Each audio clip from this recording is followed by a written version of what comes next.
preferred income model is exactly what we were just talking about. And people always, say what they're offering to investors is market, but I've seen people who say, here's 6% preferred return and then a 50-50 profit split. And that's market. And they raise $100 million, and they say that's market.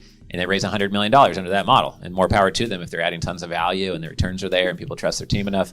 What I see as market is probably 7% pref with somewhere around a 75-25 profit split. And usually there's like two different levels. After like a 9, 10, or 11% pref, then maybe there's a larger profit split for the manager of the deal, the GP of the deal.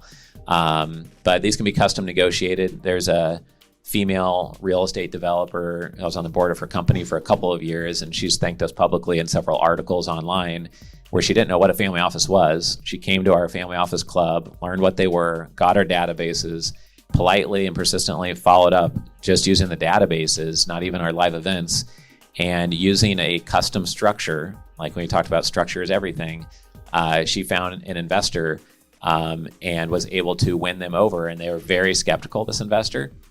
And she offered something ridiculous to them. She said, well, I'll give you a 32% preferred return on this 1-year condo conversion project because we're so confident it's going to be a huge home run.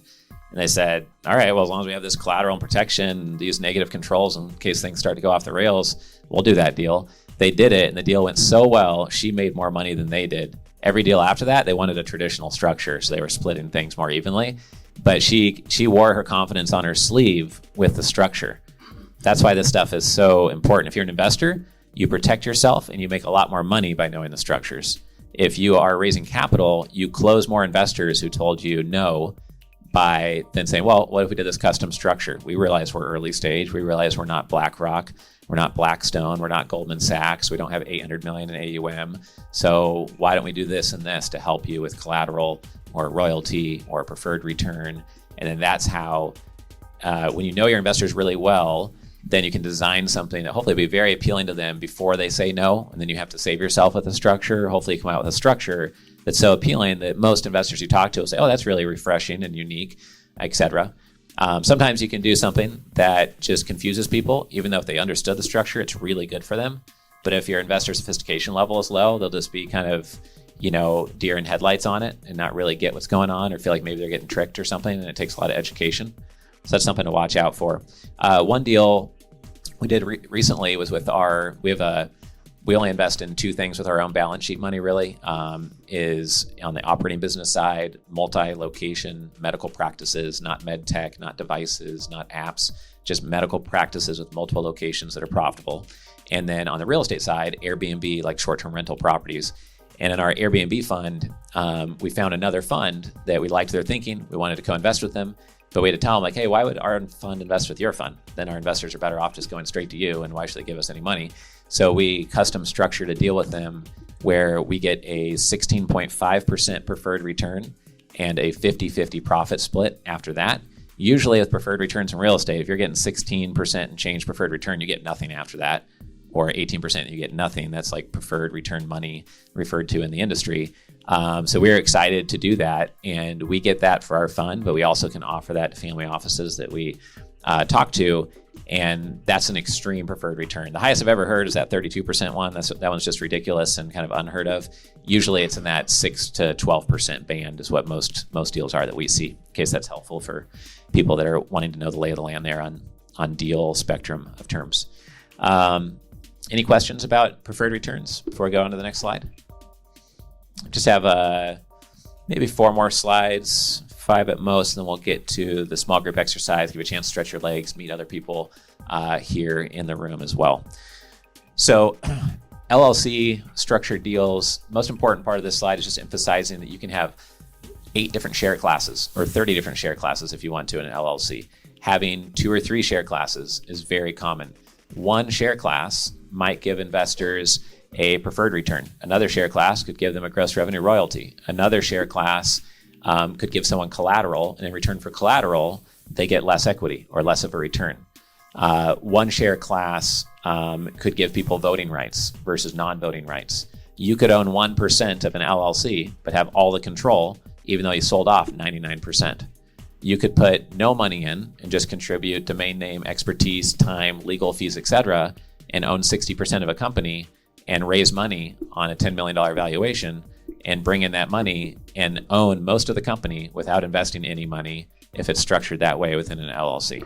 So anything you'd normally structure into a contract or you need to maneuver through to make it good for you and good for the investor, you can just set up A class shares, B class, C class, D class, and make sure you retain the control you want, maybe provide the negative controls they want, figure out what mechanisms they want in the deal, and structure that through a sophisticated LLC. So I'm not an attorney. We don't structure that for people, but we know a lot about structuring those, and we do it pretty fluidly for everything from domain names to medical practices to real estate portfolios or co-investments or co-GP deals. And so happy to answer any questions people have on this before I move forward, because an attorney could do a full day workshop just on LLC share class structuring and negotiations. Most of you probably don't want to go that deep, but Laura, you got one question in the back there, if you don't mind. Right back. That's right. The Zoom people need it on the electronic feed. Yeah, sorry. Sorry, Zoom folks. Are we live?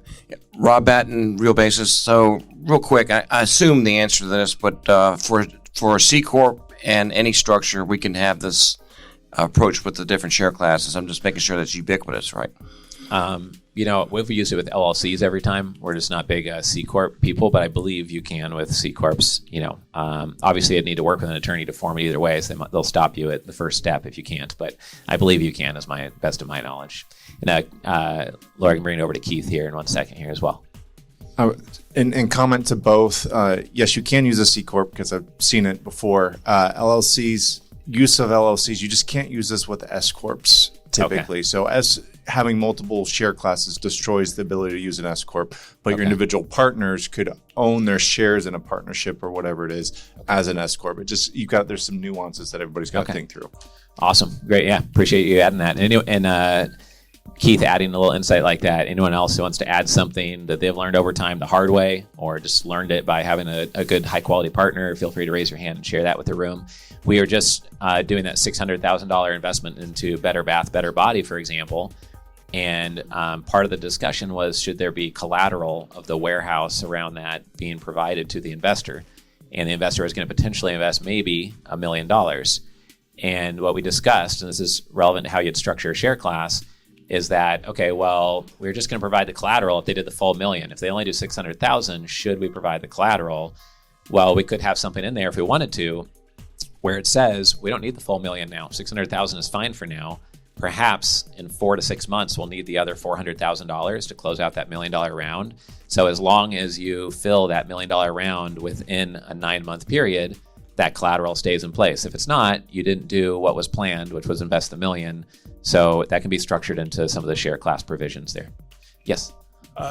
So I have a two-part question. One is on the macro level, understanding you're not giving advice, but for a company that is established past its seed stage and has a single class of shares, do you have any counsel or insight on transitioning that single class into multiple class? And the part B of that, if I'm understanding you correct, is I've always understood that when you broke it into classes, it meant by default there was going to be a dilution, an equity dilution of the original share class. But it sounds like that's really not what you're saying, and that the terms are up to themselves or up to each breakout. Is that correct? Right. So if you have control of the LLC, then you typically need to have like corporate resolutions or an LLC resolution or a sign off on amending that operating agreement if you have a couple partners in it, et cetera.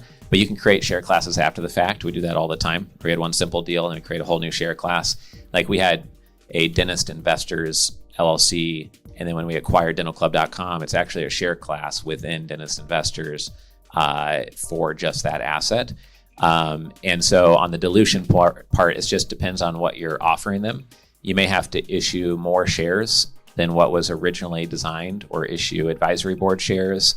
And if you are taking a whole of a pie and then you are splitting it for other people in another share class, that would by default usually dilute you. But you may be acquiring an asset that produces more revenue. So if the pie grew by 50%, and then you're giving away 10% or 20% to grow that, then at net, you might be much better off. And being able to think on your feet live in a conversation is hard, to think through share class and stuff in a live interactive negotiation. seeing something in writing, taking lots of notes in a meeting, all right, now I know your priorities. Let me think over this. And whether it's bouncing an idea off me and 2 other friends or your attorney, hopefully is adding a lot of strategic value and not just giving you, oh yeah, this is how everyone else in the industry does it, just some template. Then that can really help with these types of negotiations. I really try to resist these days to just knee-jerk react to something in a meeting, because oftentimes you meditate on it and you think, well, it'd be much better if we did this, and this way versus just that way. Just get excited and agree to it right away and just be thoughtful about it. And then just always frame it as hey, this is how I'd prefer to do it. Does this meet your needs? Are you comfortable with this? Just so you don't blow up the deal with them thinking you're being too complicated about it or too aggressive.